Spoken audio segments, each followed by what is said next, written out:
তারেক রহমানকে নিয়ে ১৫ বছর আগে দেওয়া বক্তব্য স্মৃতিচারণ পার্থের। সময় রায়নায় একটি বক্তব্য। বাংলাদেশের রাজনীতিতে কিছু বক্তব্য আছে যেগুলো উচ্চারিত হওয়ার মুহূর্তে তেমন আলোড়ন না তুললেও সময়ের সঙ্গে সঙ্গে তা নতুন অর্থ ধারণ করে।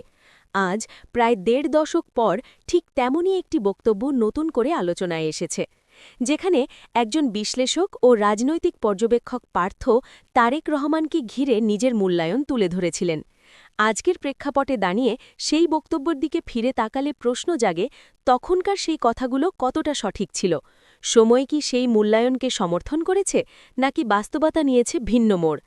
এই প্রতিবেদনে আমরা ফিরে যাব প্রায় ১৫ বছর আগের সেই সময়টিতে, বুঝতে চেষ্টা করব বক্তব্যের প্রেক্ষাপট, রাজনৈতিক বাস্তবতা এবং বর্তমানের সঙ্গে তার সংযোগ। সেই সময়ের বাংলাদেশ, রাজনৈতিক পটভূমি। ১৫ বছর আগের বাংলাদেশ ছিল এক অস্থির রাজনৈতিক সময়ের মধ্যে দিয়ে যাওয়া দেশ। ক্ষমতা ও বিরোধী রাজনীতির দ্বন্দ্ব ছিল তীব্র। রাজপথে আন্দোলন পাল্টা আন্দোলন ছিল নিত্যদিনের ঘটনা। রাজনৈতিক নেতৃত্ব নিয়ে সাধারণ মানুষের মধ্যে ছিল অনিশ্চয়তা ও বিভক্ত মত। এই সময়েই তারেক রহমানের নাম রাজনীতির কেন্দ্রবিন্দুতে উঠে আসে। কেউ তাকে দেখেছেন ভবিষ্যৎ নেতৃত্বের প্রতীক হিসেবে, কেউ আবার সমালোচনার চোখে। ঠিক এই প্রেক্ষাপটে পার্থ তার বিশ্লেষণমূলক বক্তব্যটি দিয়েছিলেন। পার্থর বক্তব্য কি বলেছিলেন তিনি?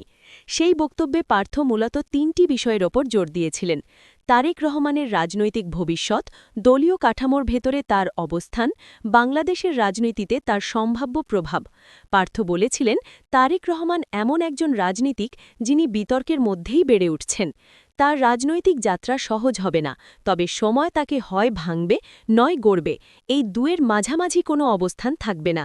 এই কথাটি আজ নতুন করে আলোচনায় আসার অন্যতম কারণ। বক্তব্যের প্রতিক্রিয়া তখন কি হয়েছিল? বক্তব্যটি প্রকাশের পরপরই তৎকালীন রাজনৈতিক অঙ্গনে মিশ্র প্রতিক্রিয়া দেখা যায়। সমর্থকেরা বলেন, এটি একটি বাস্তববাদী মূল্যায়ন। সমালোচকেরা বলেন, এটি পক্ষপাত দুষ্ট বিশ্লেষণ। সাধারণ মানুষ বিষয়টিকে দেখেছিলেন ভবিষ্যৎ অনুমানের চোখে। তবে একটি বিষয় স্পষ্ট ছিল, বক্তব্যটি একেবারে উপেক্ষিত হয়নি। সময়ের প্রবাহে তারেক রহমান। পরবর্তী ১৫ বছরে তারেক রহমানের রাজনৈতিক জীবন নানা বাঁক পেরিয়েছে। দেশের বাইরে দীর্ঘ সময় অবস্থান, দলীয় রাজনীতিতে পরোক্ষ ও প্রত্যক্ষ প্রভাব, সমর্থন ও সমালোচনা দুটোই সমানভাবে অব্যাহত। এই সময়ের মধ্যে তারেক রহমানের রাজনৈতিক পরিচয় কেবল একজন ব্যক্তিতে সীমাবদ্ধ থাকেনি। তিনি হয়ে উঠেছেন একটি প্রতীকে, যা কারো কাছে আশা, কারো কাছে শঙ্কা। আজকের বাস্তবতায় ফিরে দেখা, আজ যখন তারেক রহমান আবার সরাসরি আলোচনার কেন্দ্রবিন্দুতে, তখন পার্থের ১৫ বছর আগের বক্তব্য নতুন অর্থ পাচ্ছে।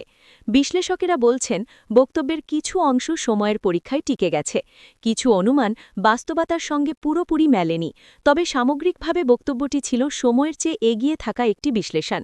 আজকের রাজনৈতিক পরিস্থিতিতে দাঁড়িয়ে সেই বক্তব্য যেন একটি দলিলের মতো কাজ করছে।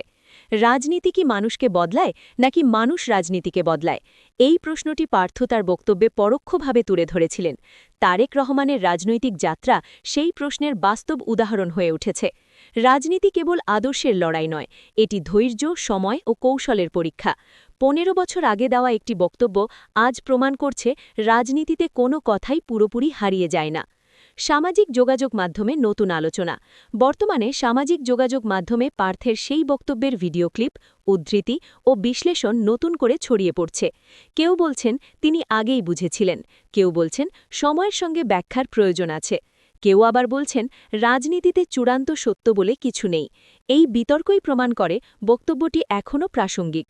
রাজনৈতিক বিশ্লেষকদের দৃষ্টিতে, বর্তমান রাজনৈতিক বিশ্লেষকদের মতে পার্থের বক্তব্যকে ইতিহাসের প্রেক্ষাপটে দেখতে হবে, কোনো একক ঘটনার আলোকে নয়।